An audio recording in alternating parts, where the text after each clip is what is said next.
I'm David Lombardo, and this is WCNY's The Capitol Press Room.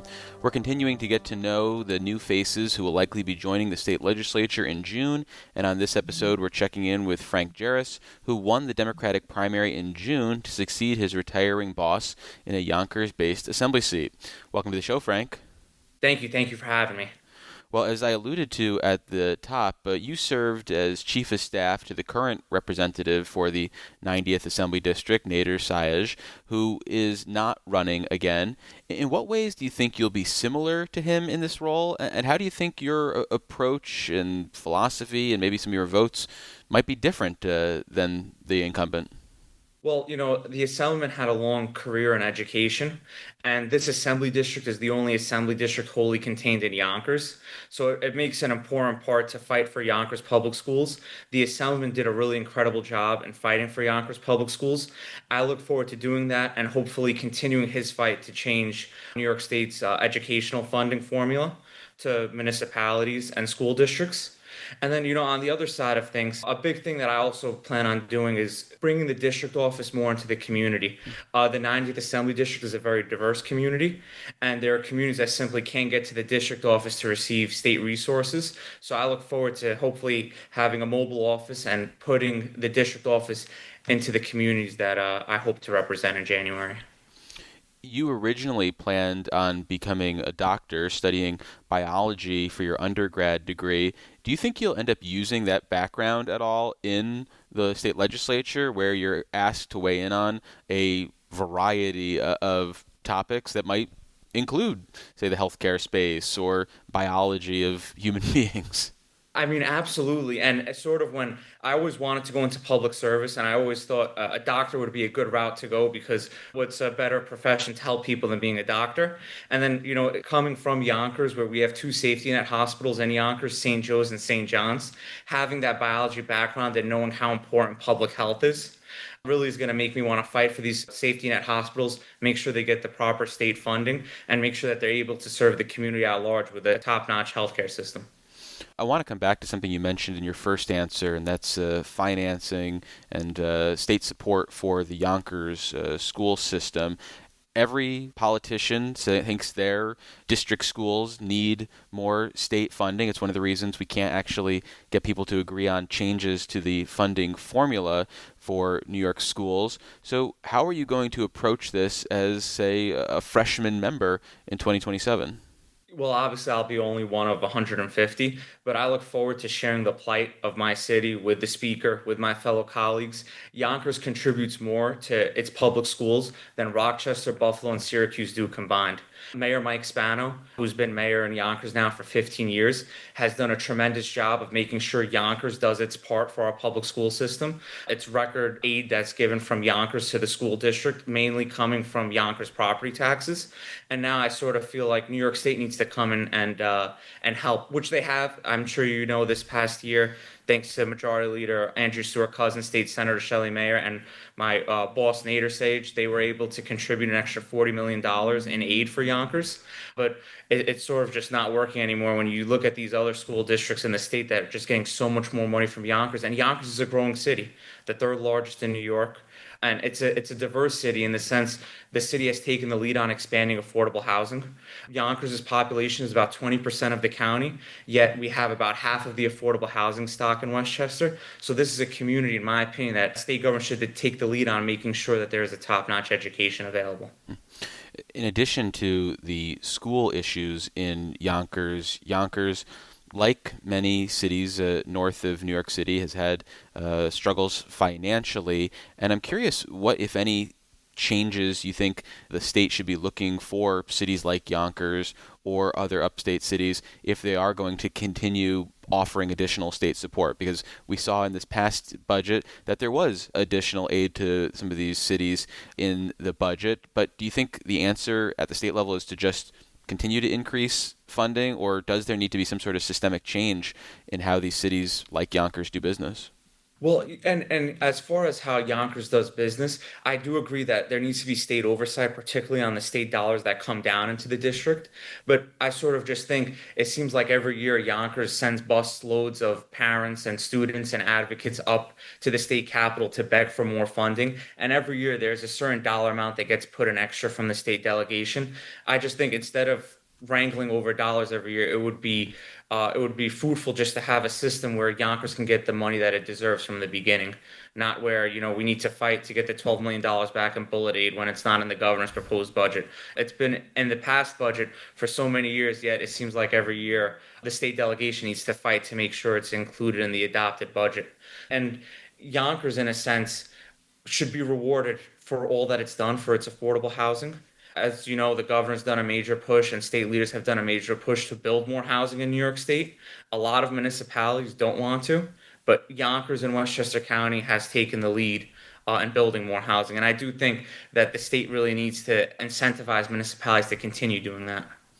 Well, when it comes to affordable housing and Yonkers, this predates you a little bit, but I'm sure you're familiar of the experience trying to build some of that federally mandated scatter site public housing across Yonkers. So, to what degree do you think there still is that resistance to building quote unquote affordable housing sort of within communities of Yonkers?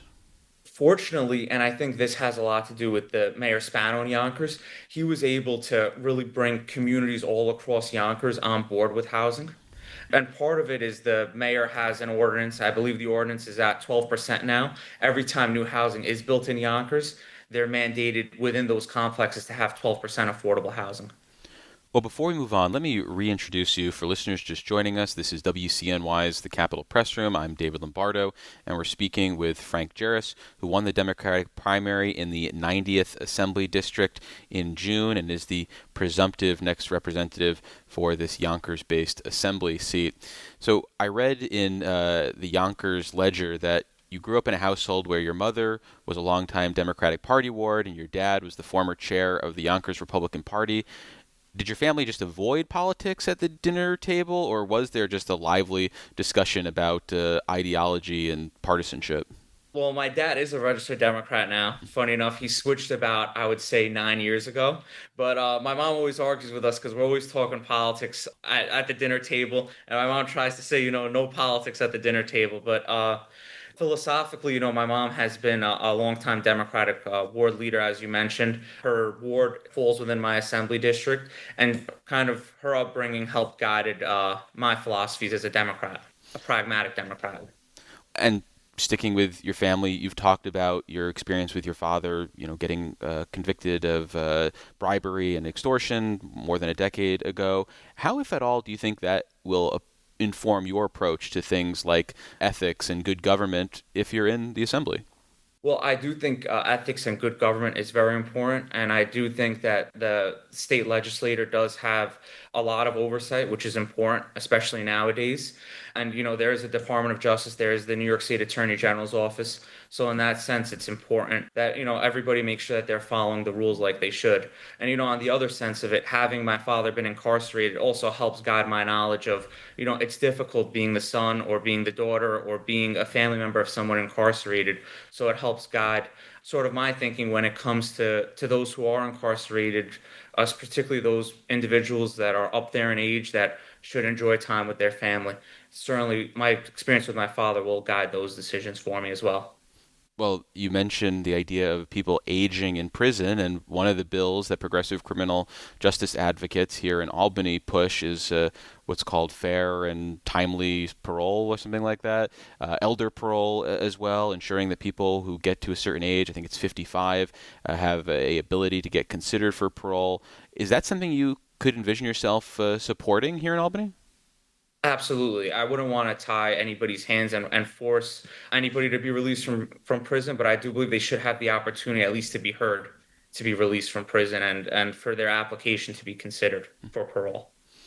one of the key takeaways from the June primaries across New York was the fact that the left wing of the Democratic Party will be growing its numbers in the state legislature, although you were successful in beating, I would say, a candidate who was maybe to your left, at least in terms of who they were getting endorsed by. And I'm curious then, where do you see yourself in overlapping with some of these new members, many of whom are Democratic Socialists, and where do you think you might be at odds with them, considering that you are more of a establishment Democrat?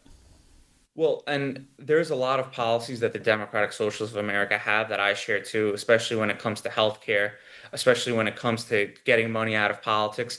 But I am an establishment Democrat in a sense where I believe in the party organization. I've been a district leader since I could vote. I've volunteered for Democrats up and down the ballot. And I don't think the way the Democratic Party should move forward is fighting ourselves within. And that's sort of what the DSA has promoted. That's something I'll never stand behind. We have great Democrats elected in office, particularly in Westchester.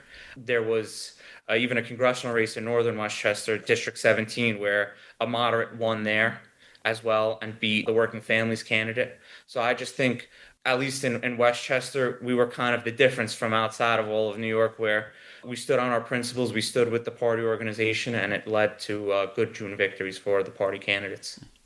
And you mentioned the importance of the party and being aligned to some degree with the establishment. Do you still feel then that you have enough rope, so to speak, to buck the party? Do you feel like you might be willing to vote against the party interests in some degree? Because I remember very memorably being in a committee room where your boss was prepared to vote against the bill in committee, had a very brief private conversation with the speaker, and then changed his vote in committee. So are you prepared to go against your party? Oh, absolutely. Well, my only real concern is going to be the people of Yonkers. So when anytime there's a bill, either in committee or on the assembly floor, if it's not going to be beneficial or help the people of my district, then I simply just won't vote for it, regardless of what the party establishment or the party bosses might say. And on your campaign website, you highlighted the need to, quote unquote, take on Con Edison. What more do you think the state should be doing to regulate utilities or to address utility costs? Well, I think for starters, we have a public service commission now that's simply not doing the will of the people of New York State. They're not doing anybody a service. And I'm of the thought that while a lot of great changes were made to put more oversight on the Public Service Commission and how they approve rate hikes, particularly what costs the utility companies pass on to the consumers, us meaning, I don't think that the Public Service Commission should be deciding on rate hikes. And I would support a move to have the state legislature approve rate hikes that any utility company requests in New York State. Could you envision then the state legislature actually making hard choices when it comes to rate hikes? Because I imagine that the PSC, because they are sort of insulated from politics to some degree, is willing to make hard choices that some people might think are necessary for investments in the grid. Well, I could just tell you something. While I was door knocking, there was a resident of my assembly district or my future assembly district who showed me her Con Ed bill, and she owed Con Ed $70,000. This was a senior. This was a person who lives on a fixed income. Her Con Ed bill is more than her property taxes in Yonkers. And for anybody to think that's fair or feasible is just not the case. There's nothing pushing people out of our communities like Con Edison and their rate hikes. So I almost would like to put the feet to the fire of the state legislator, and I look forward to be one of them that makes the tough decisions to say no to rate hikes.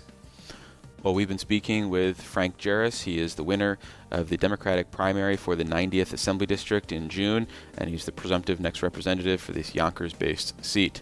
Frank, thanks so much for making the time. I really appreciate it. Thank you so much. Support for the Capitol Press Room comes from O'Donnell and Associates, a public affairs firm providing strategic guidance to businesses and nonprofits on navigating policy and regulatory issues. More information is available at o'donnellsolutions.com.